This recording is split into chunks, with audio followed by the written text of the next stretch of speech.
మీ అందరికీ నా హృదయపూర్వక వందనాలు. చెమ్మగలిగిన దేవుని పిల్లారా, మీ హృదయాలు వెలిగించే మాటతో దేవుడే కొన్ని మాటలు తీసుకొని వచ్చాడు కనుక మీరు నేను కలిసి నూతన సంవత్సరంలో చక్క దేవుడి చేత మన హృదయాలు వెలిగించే విధంగా మనల్ని ఆశీర్వదిస్తున్న దేవుడు రాత్రికాలం నుంచి మిమ్మల్ని, మీ కుటుంబాలు, మమ్మల్ని సంఘాన్ని జ్ఞాపకం చేసుకొని సమస్తాన్ని కృపతో జ్ఞాపకం చేసుకుని ఊపిరిని జీవన ఇచ్చిన దేవుడికి శిరస్సు వంచి వందనాలు తెలియచేసుకుంటూ, అలాగనే ఈ దినం మన ఆత్మలకు దేవుడే మాటల చేతితో వాగ్దాన పూర్వకంగా వెలిగించాలనుకున్నాడో ఒకసారి మనం చూడగలిగితే దేవుని పిల్లరా, లేవియా కాండము 26వ అధ్యాయం 2వ వచనములో రాయబడిన మాటలు చూడగలిగితే, నేను నియమించిన విశ్రాంతి దినమును మీరు ఆచరింపవలను, నా పరిశుద్ధ మందిరమును సన్మానింపవలను, నేను యెహోవా అని రాయబడింది దేవుని పిల్లరా.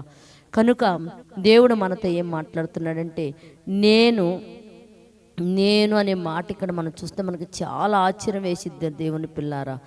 దేవుడు అంట విశ్రాంతి దినం, నేను నియమించిన విశ్రాంతి దినమును ఆచరించవలను అంటే, మనం ఏదైనా సరే దేవుని పిల్లారా, దేవుడు ఆదివారం ఆరాధన అనేది చాలా ప్రాముఖ్యమైనది. ఆ ప్రాముఖ్యమైన ఆరాధనను మనం ఏం చేయాలంటే, తాను నియమించిన విశ్రాంతి దినమున ఏం చేయాలంటే మనం ఆచరింపవలను, నా పరిశుద్ధ స్థలమును సన్మానించండి. అంటే మందిరానికి మనం మానక ప్రతి వారము మనం మందిరానికి వెళితేనంట మనం ఆయన నియమించిన విశ్రాంతి దినమున ఆచరించినట్టు అంట, ఆయన పరిశుద్ధ స్థలమునంట సన్మానించినట్టు అంట దేవుని పిల్లారా. అంటే ఆయనను గౌరవించి, ఆ మాటను గౌరవించి మనం మందిరానికి వెళ్తున్నామంటే అర్థం ఏంటంటే దేవుణ్ణి అంట సన్మానించినట్టు అంట దేవుని పిల్లారా.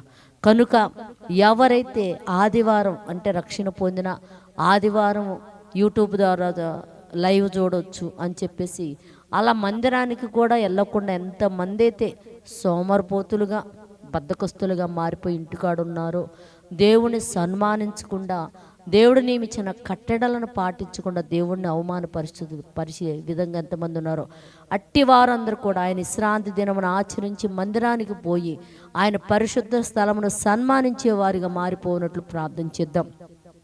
పరిశుద్ధుడా, జీవము కలిగిన మా పరలోకపు తండ్రి, నీ కృప కలిగిన నామనికి వందనాలునైనా.